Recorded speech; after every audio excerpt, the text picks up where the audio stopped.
I'm your host, Mehek Kondru. And I'm your host, Michael Wiafe. This is PolicyWise.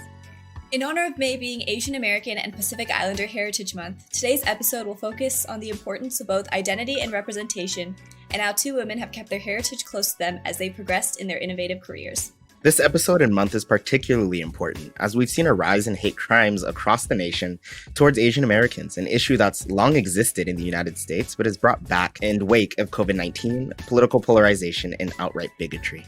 With us today, we have Gia Vang and Wenda Fong, some incredible guests who have broken barriers and are advocates for representation in the media. Gia Vang is an emerging leader in news broadcasting. Previously having worked in Arizona, Missouri, and Oregon, she's now the news anchor for KARE 11, based out of the Twin Cities of Minnesota, where she covers a wide variety of topics, including politics, weather, and sports. She's the first Hmong American anchor in the Twin Cities, providing representation for by far the largest metropolitan population of Hmong in the United States. Before that, she was an anchor in Fresno, just a little closer to those of us in California, and she graduated with her degree in journalism from Sacramento State University. We are so excited to have her here with us today. We also have with us Wanda Fong, who is an inspiring media trailblazer. She's produced and directed awards and talk shows, musical and reality specials, sitcoms, documentaries, and more. She's the first person of color and only woman to produce the Emmy Awards and launch productions all across the world. Wanda spearheaded diversity at Fox Broadcasting and was the first vice president of creative diversity development. She launched and oversaw American Idol in 2002 and moved on to supervise all reality series, including American Idol, So You Think You Could Dance, Hell's Kitchen, MasterChef, and many other shows that some of us grew up watching.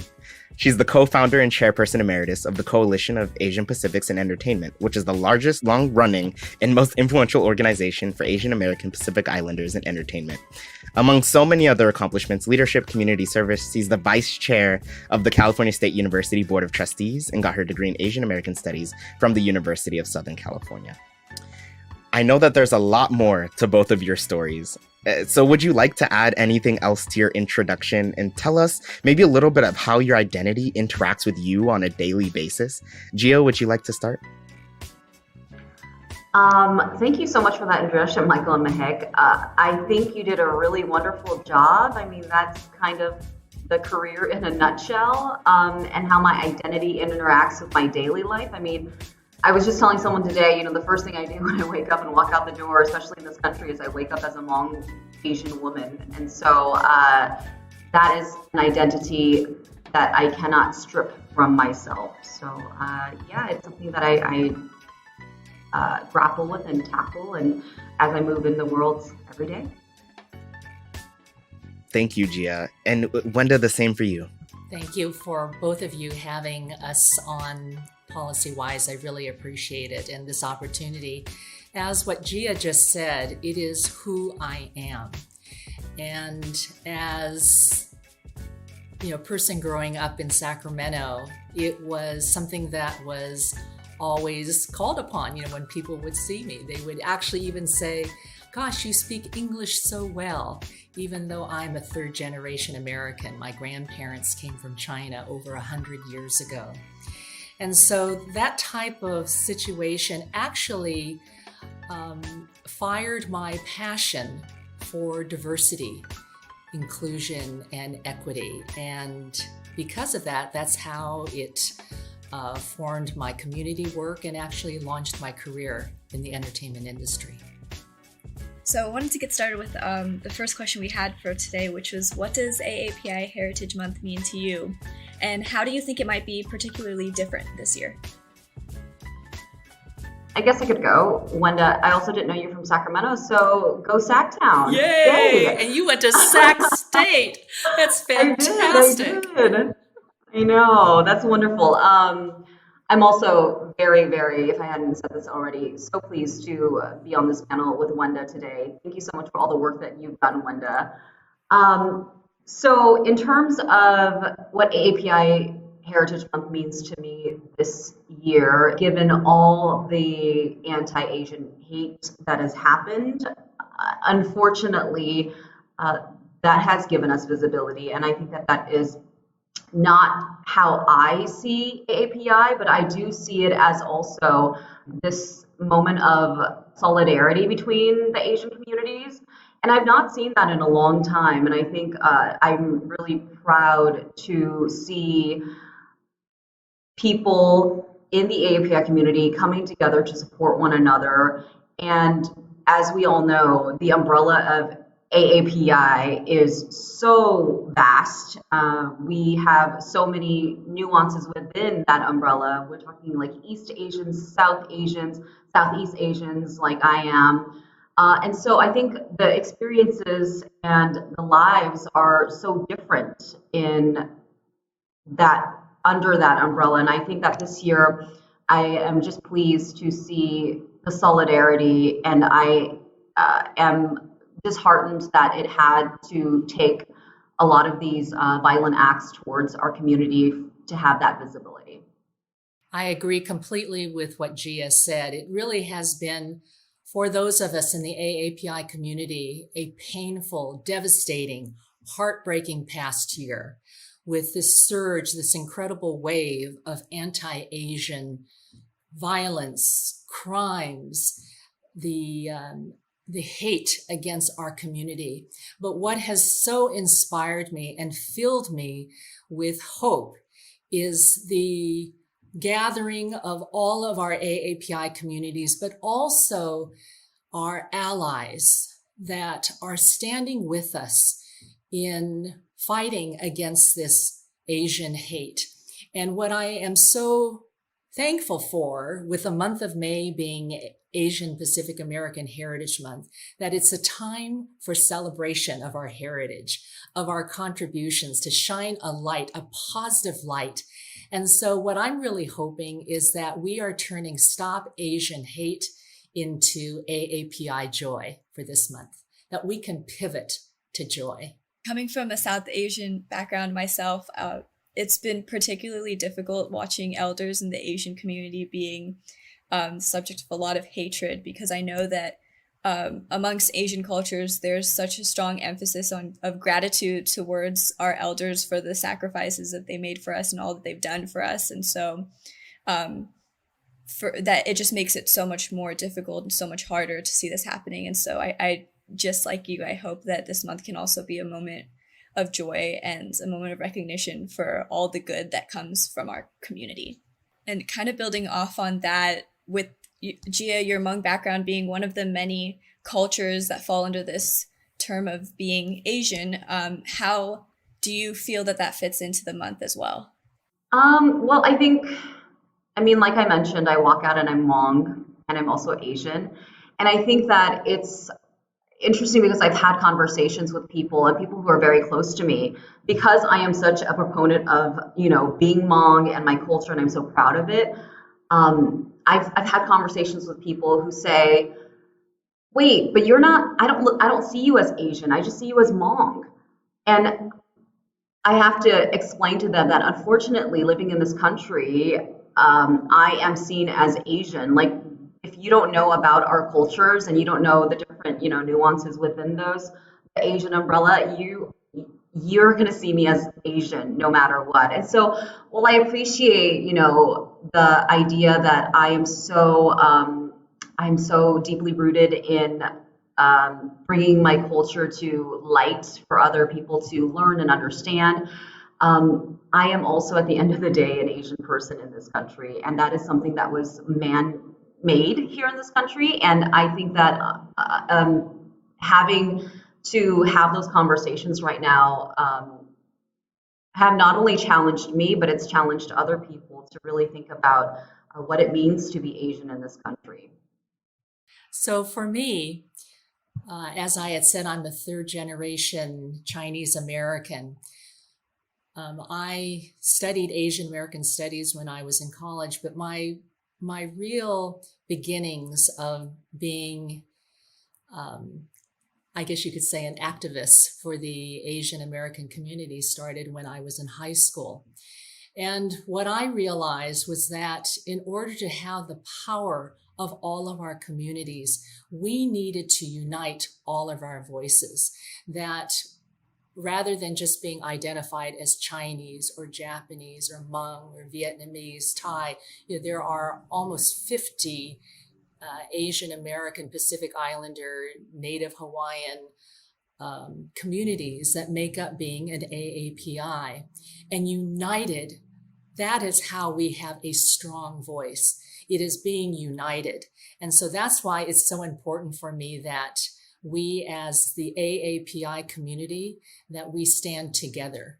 And that's how we can have our powerful voice heard. I can't help but reflect on my own relationship with my identity and kind of how that's influenced just the way that I go about my life.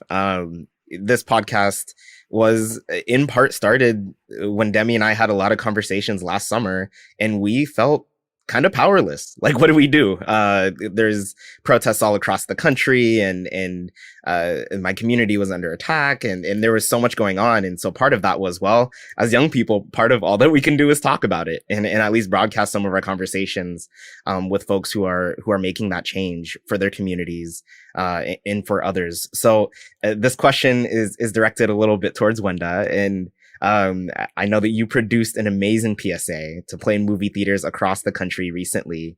Could you tell us a little bit about how that came to be and maybe what it means for you? Absolutely. And thank you for the opportunity for letting me to speak about it. As I said, this past year has been really devastating for the AAPI community. And fortunately, many of the organizations that I'm involved with have really stepped up and have done wonderful things. But I felt that I was not doing anything personally. And it was like, well, what could I do? And I thought, well, I'm a producer. I could produce a PSA. And it was an idea that I had more than 4 weeks ago. And I thought, well, May is coming up. I could produce a PSA for Asian Pacific American Heritage Month. And I called up one of my friends who's the head of governmental relations for the AMC Theaters, which happens to be the largest movie chain in the United States. And so I called him up and I pitched him this idea. And he said, well, Wenda, the AMC normally doesn't do this, but I just kept on pitching him and explaining to him the importance of having a positive, joyful, entertaining message, because I knew it was for his moviegoers, that this would be such an incredible opportunity to reach millions of people across the United States. Well, less than 24 hours later, he gave me the green light. And with the promise that if I could get an A-list director and top AAPI talent, that I could do it. And I said, fantastic. And he said, but you have to deliver it in like 2 weeks. And it was like, oh no, how am I going to do that? But amazingly, I was able to get the fantastic, fabulous John M. Chu, who's the director of Crazy Rich Asians and soon to be In the Heights, who happens to be in pre-production for Wicked. But he was amazing. Even with his incredibly tight schedule, he carved a day out, and I was able to get 21 AAPI talent to show up on a Saturday. Hi, I am Ken Jung. I'm here to celebrate our community for Asian Pacific American Heritage Month. And we shot our PSA, and I'm really proud to say that all the production people that I asked, they all said yes. If you don't know who we are, how the neighbor. And it wasn't just AAPIs within the entertainment industry, but partners such as Panavision, Cinelise, the Directors Guild, the Screen Actors Guild. All of these people stepped up and said, we want to help. Asian Pacific. Asian American. Asian Pacific. Happy Asian Pacific American Heritage Month. So we have this PSA that is playing through the month of May at all of the AMC theaters, which is more than 7,500 theaters across the United States. You're welcome. That's so awesome. And thank you for the work that you do. I mean, I will definitely make sure this month to go to AMC theater, watch a movie just to see the PSA. But Gia, absolutely. Gia, I know that there has been so much that's been going on. I was able to see a little bit on the internet and on social media. I would love to know a little bit from your side as well. What has your response been to the atrocities that we've been seeing? And has there been some positive change that you've been able to witness? Yeah, thank you for that question. Can I just say I am so glad to have Wanda doing what she does. Thank you. That is also so big for us to see some of those positive changes, Michael, as you're talking about. But yeah, so I think first, as a human, the atrocities are awful. And they're horrible to see and they're hard to see. And I'll be honest that I don't watch all of the videos to protect myself from the trauma. You know, I've had really hard conversations in the last couple of months about the rise to a level of, influence that people have, including myself, in my community and in the Asian community. It is very white where I live in Minnesota, although we do have a really significant refugee population here. And so there are people who look like me, and people who look like Michael, and people who look like Mahek, in the Twin Cities. And so I think that's really important that when people watch me on TV, they see someone that they can say, okay, that is a person of color that I can relate to in one way or another. I don't understand, everything that the Asian community is going through, but I understand some things. And then for the other parts, I want to learn. But yeah, what someone had said to me recently about, rising to this level of influence, someone said, my dad had something horrible happen to him recently, where this was shortly after all the shootings in Atlanta, the murders of those 6 Asian women and 2 others. And the day, I want to say the Friday following that, my dad was dropping off my step siblings' kids, so his grandkids, at the bus stop, and someone drove by and yelled at him and said, "Go back to your country. You better leave. You better go, or you'll get killed." And my dad was so shocked, and he wasn't sure who this woman was talking to. And he looked around and he said, "Are you talking to me?" And she said, "Yes, I'm talking to you. You need to go back to your country or you'll be killed." And my dad didn't know what to do. And he called me and said, "What should I do about this? This woman just said this to me." And I think what I was understanding him to feel was confused and hurt, because he had been in this country since the late 70s. He had come to this country after fighting with the Americans during the Secret War. And so he felt like this country is as much mine as anyone else's, and why would someone tell me that? And so there was a lot of confusion and hurt there. And I think when I was so irate about this that I posted it on my Twitter, and 95% of the comments were super positive and supportive and couldn't believe this was happening. And there was that little percentage who said, "Oh, it's interesting that she just happens to be an anchor, a news anchor, and this happens to her dad." And I wanted to scream at people and say, this is my life every day. Just because I've risen to a level of influence does not mean that at the end of the day, am still not Asian, or my dad is still not Asian, And so these atrocities really hit home for me, I think, to answer your question, Michael, is that, this is still my life every day. And when I see these horrible acts of violence against our Asian community, I think about my father, and I think about my aunts and my uncles and my siblings and my mom, and how this could be them. Gia, I'm so sorry to hear that this happened to your father. And one thing that I am proud as being a vice chair of the California State University, that out of San Francisco State, Dr. Russell Jung, because of the lack of reporting of these incidents, he created with 2 other organizations, Stop AAPI Hate, which is the tracking center, which is tracking all of these incidents.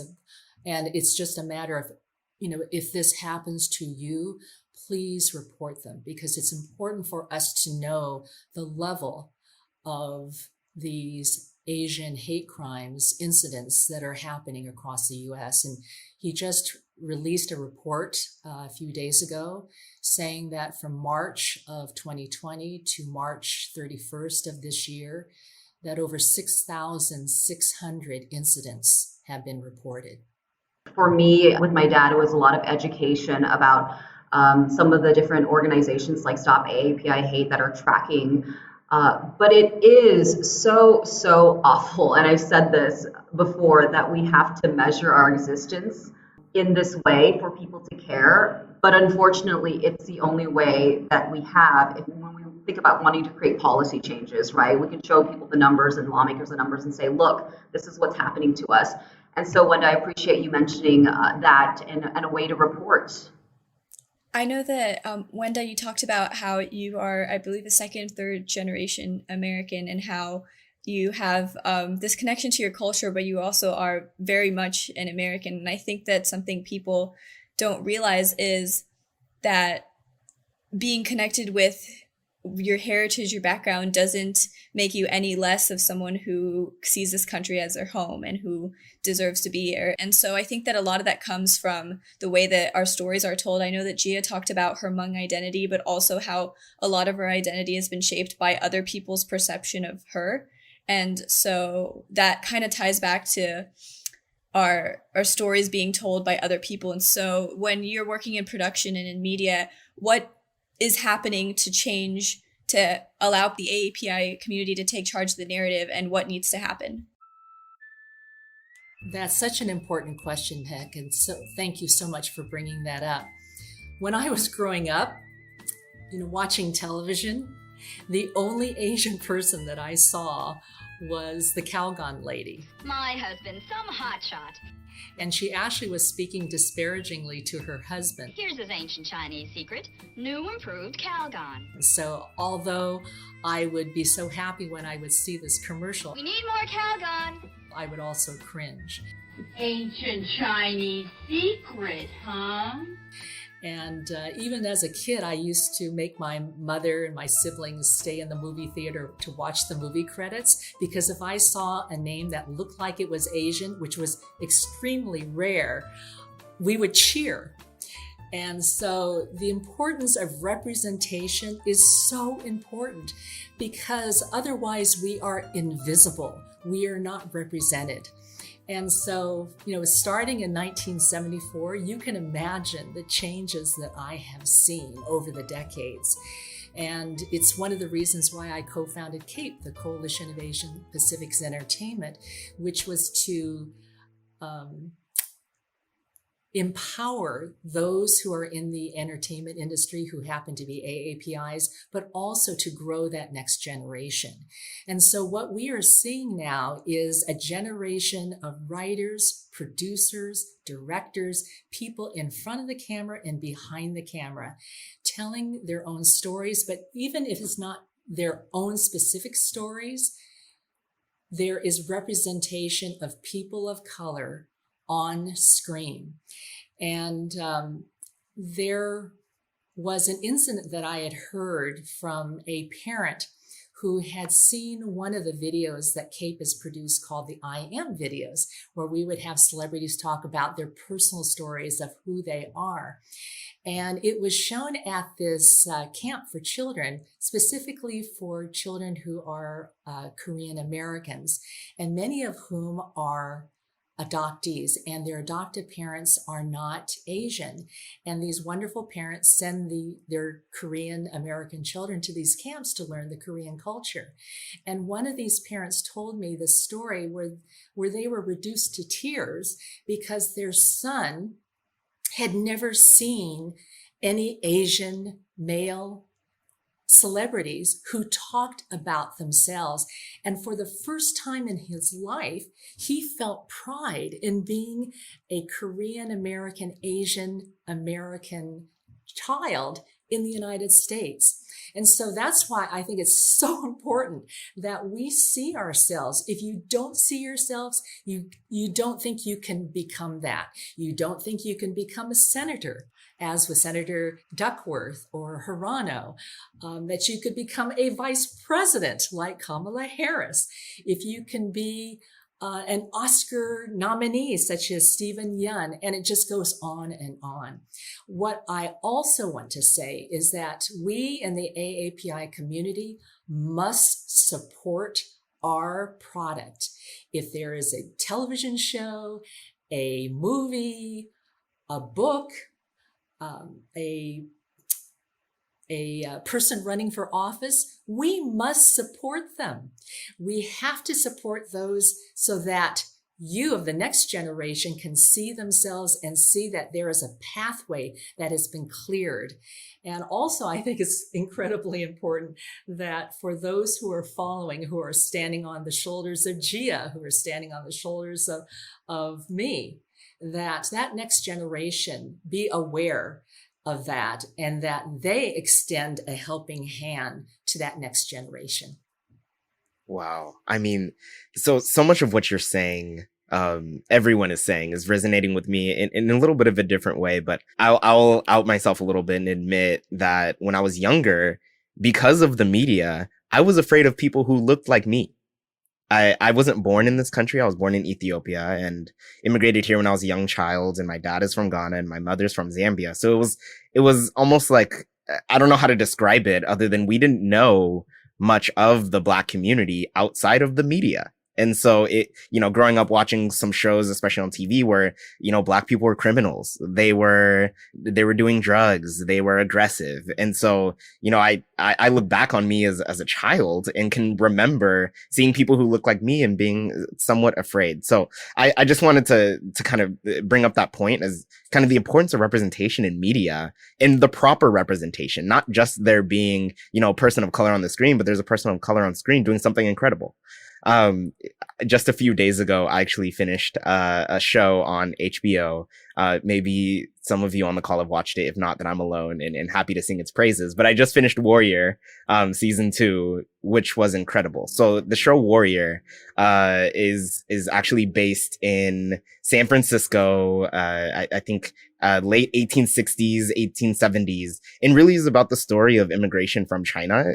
That was, even though they were facts that I had known, like, yes, the Chinese came and worked on railroads and et cetera, I had never seen it on the screen. I'd never seen it act out or played out or seen the racism in the way that it affected people or how people were forced to live in certain ways and segregated into Chinatown. And so I was watching it even though I had all the information, just being able to sit there and witness it, I think completely changed the game. And I live in Berkeley now. So I'm like looking over and towards the direction of San Francisco thinking it's right there.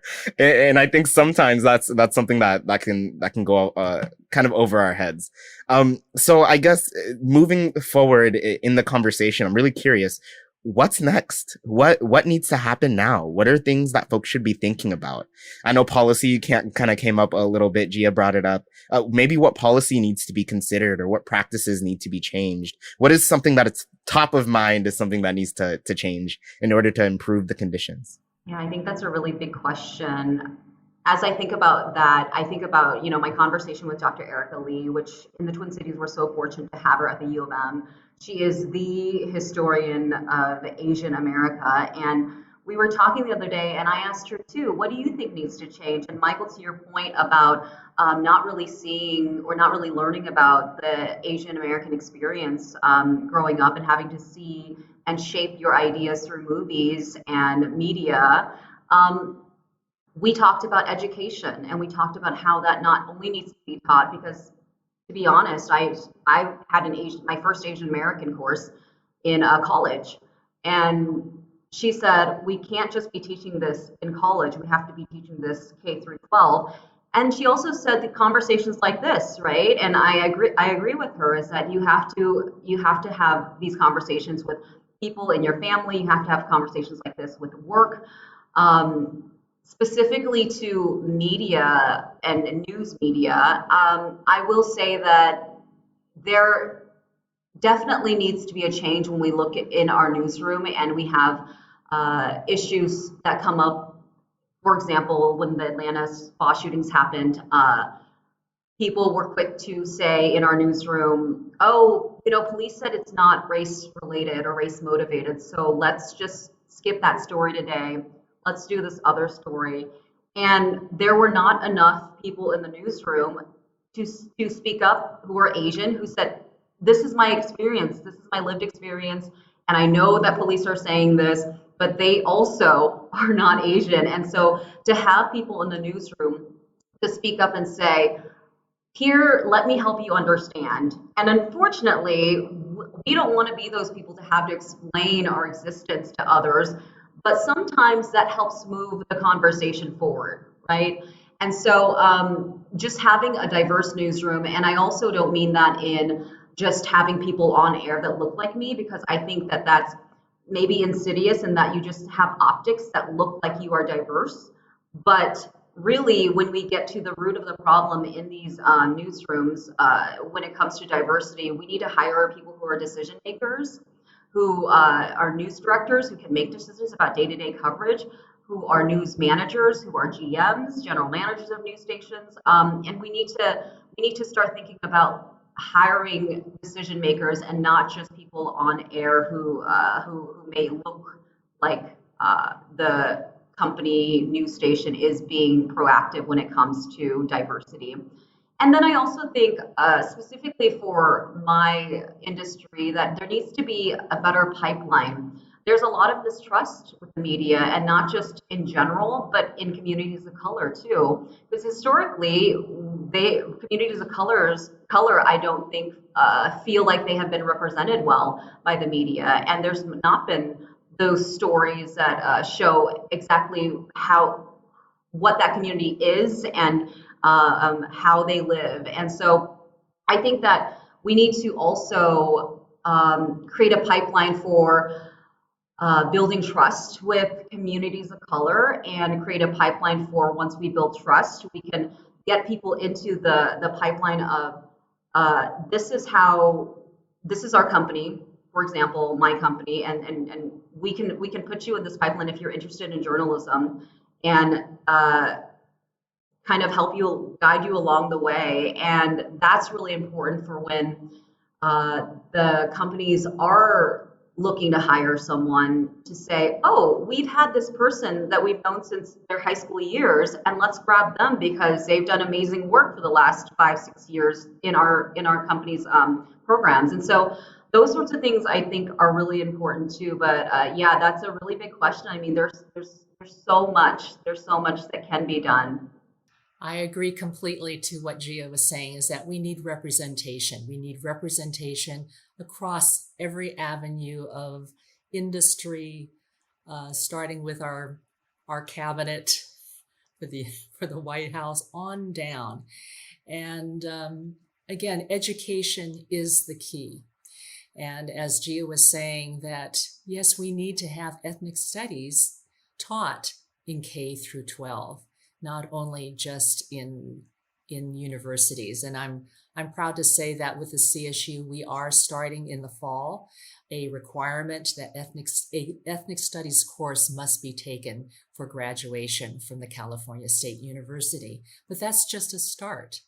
And adding on to the conversation about ethnic studies, PolicyWise actually did an episode that I got to be a part of with our state superintendent about ethnic studies being a part of K through 12 education and the importance of that. I think tying back to that conversation of being told to go back to our country or wherever, go back to where we came from, comes from a lack of realization that Asian American history, Black history is American history, because there's been that presence there. And so it's so important that we take this issue on an education level and really start teaching history as it happened. so that we can prevent these things in the future. You know, I'm thinking about a little bit back to a conversation that we had, both with the conversation with Mehek and the superintendent, but also way back when, actually one of our first episodes was with Isaac and Dr. Shirley Weber, who at the time was pushing through a ballot measure in order for increased representation in higher education. And so, you know, part of what I'm thinking about is not only do we need to have the education in our degree programs in K through 12, but we also need to have, as we're discussing, the people who come from diverse backgrounds teaching the material, and not only that material that relates to their culture, but a lot of different types of subjects. I proudly went to San Diego State, and the folks that can see me can see that there's a flag right behind me of San Diego State. But unfortunately, I went through political science without a single Black faculty member of political science. And it wasn't until I went to UC Berkeley that I had a professor, actually the only Black professor in the department in public policy. And just thinking about how so many students are going through their entire K through 12 system, their entire 4-year college degree, and possibly a graduate degree without ever being taught by a person of color, and even without sometimes being taught by women. And so, you know, thinking about some of those really inequities at the basis of it, but also the next generation of young folks thinking about what we need to do in order to change the course of history. Because of the way that minority groups were represented in the media, you ended up being afraid of people who look like you. And I think, like, I went through the exact same thing when I was younger, where I couldn't even say, like, you're brown to myself, because I was always taught that it was such a, like, uncomfortable world. Now I'm older and I'm like, yeah, I am brown, I am Desi, I am Indian. I can say those things, but I had to teach myself those things. I took a lot of pride in myself when I was younger for not being too Indian, because the way that I saw Indian people in media was always as backwards or embarrassing. And I was like, oh, I can't be like that. I have to try hard not to. And so I, purposely would say Indian names wrong. And, and I'd be like, yeah, I don't know anything about that. But you can't separate yourself from something that you are. And so I had to learn that. And I had to teach myself that something to be proud of. I, started learning Hindi again. I started listening to music again and working on my pronunciation. So I don't do that anymore. And I make an effort to also, teach my younger sister that and teach other people that too, and help them feel comfortable being who they are. Because it's not something, you can erase about yourself, but that's something that we should be able to see in our media and movies and TV shows. And I also think, back to what Wenda was saying about representation, when you have people in the room who are coming from the backgrounds you're writing about, you see it in the stories. The quality is so much better. It's in the best interest of story making and storytelling for us to have people in the room who can tell these stories best. And then, of course, it just benefits society because it creates a better understanding of who we are as people. Yeah. Yeah, Mehek. I also really feel for you in the feeling like you're stuck between two worlds, because growing up too, I think that for me, it was how Hmong are you? How American are you? And I was always feeling stuck between those two worlds. But I also think it's important to say that for my industry too, it's important not just to get people of color in there, but it's also important to get people of color in there and not have them conform to the systems that we currently are in, because that is not helpful. And so, like Mehek is saying, I think you get people of color into these newsrooms and you say, yes, we want you to have your diverse opinions. We want you to come in with your background. We don't want you to conform. And that is the hard thing, is that I think a lot of people end up conforming into these systems that ultimately don't show who they truly are, ultimately don't speak to their lived experiences either. And so we cannot have people of color hired and expect them to divorce themselves from their same day-to-day experiences. So I did a little bit of Googling during the conversation just to see how bad it is in our US Senate historically in terms of representation. And it looks like there have only ever been 8 Asian Americans to serve in the US Senate in the history of the United States. Knowing from past history and doing research, there's been 11 Black US senators, and this is in the history. And so we're looking at 19 people who have served in the US Senate in the over 300 history of the country. And so when we think about even the laws that are being made, when we think about who's making the decisions, who decides what the budget looks like, a lot of it is very much so done just about without perspective of people who look like us. And just thinking about that like brings a chill to my spine. Both in a way that's like, okay, come on, we could do a lot better than that, but also that there's an opportunity for growth, that we have that growth, and that there's a future generation coming up that hopefully will be able to change some of these numbers. And so our favorite closing question here on PolicyWise is, we've been having such a wonderful conversation. We want to make sure to be respectful of your time. Is what would you tell young people and policy professionals who are listening into this conversation and thinking about these topics play out in their day-to-day lives? What is the call to action? What should they do? For me, it is to speak yourself, to be the best you. You know, we're all different. Of course, you know, we all can't be Gias. You know, you can't be Kamala Harris. But I believe that God has given us gifts and that we need to use our gifts to the best of our ability, and that whatever avenue you take in your life, that you make a difference, that you leave this world in a better place. So whatever that is, you find your voice, you speak yourself, you hold your fellow brothers and sisters together, and that you learn from the previous generation. You know your history. You stand on the shoulders of those who have preceded you, but you also help that next generation. You have a responsibility, particularly as an American, to be a great citizen. Please be a great citizen. I would agree with Wenda there. And I think being human and seeing others as human, and that is a really tough thing because of the country that we live in and the systems that are built around us, and the systems that we get involved in, that people can be different and they can have different opinions. And also, what we need to get back to first is that they're human. And I think to Wenda's point also about being a good citizen, and part of that to me is when Michael talks about the US Senate and the diversity when it comes to Asian people in the US Senate, I think that comes down to being knowledgeable about what is happening in your own city too, and looking at your city council and looking at those local races that really matter, that can potentially put someone on a trajectory to be a U.S. Senate. But you have to care about those things too, and you have to do the research and educate yourself about who's running and what they stand for, and is that something that you or someone that you would want to represent you? Because as Wenda said earlier, it is so important to support, these Asian led movies or Asian backed movies or Asian anchors or reporters, and also that means your local races as well, because that determines policies. And so I think that is also really important. And then the other thing I would say is to know not just the history of other groups, but to also know your own history.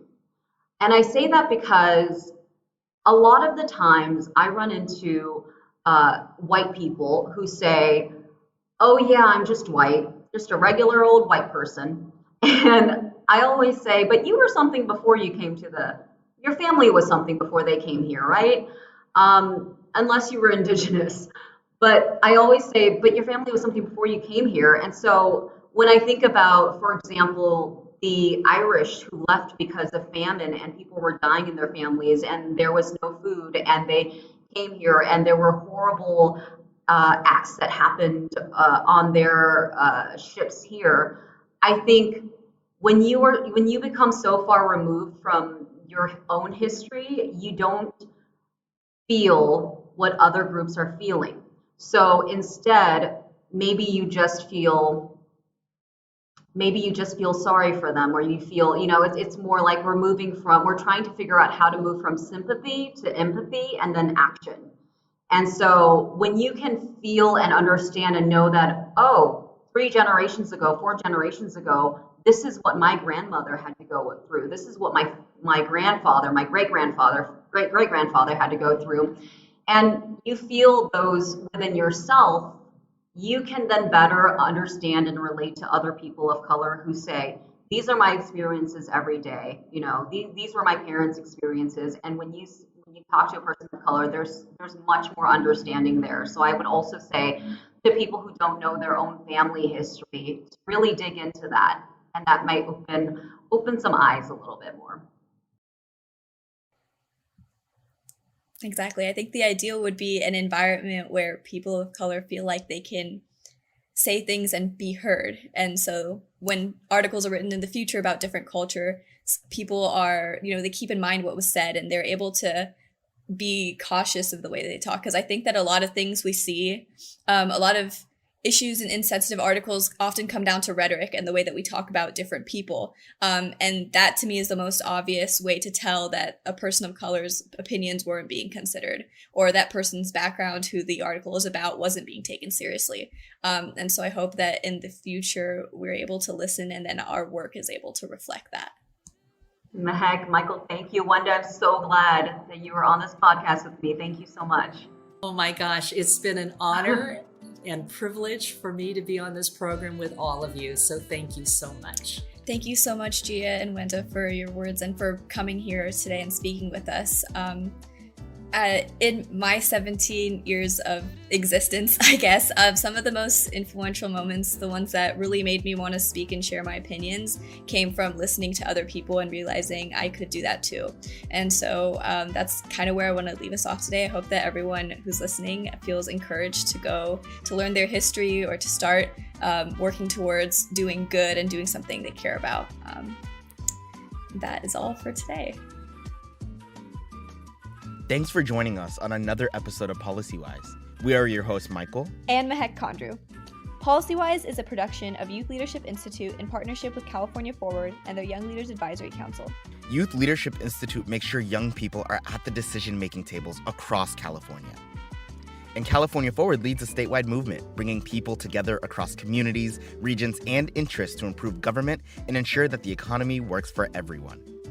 This episode was produced by Tim Haydock and Jarrett Ramones, edited by Jarrett Ramones, and social media graphics were created by aapi.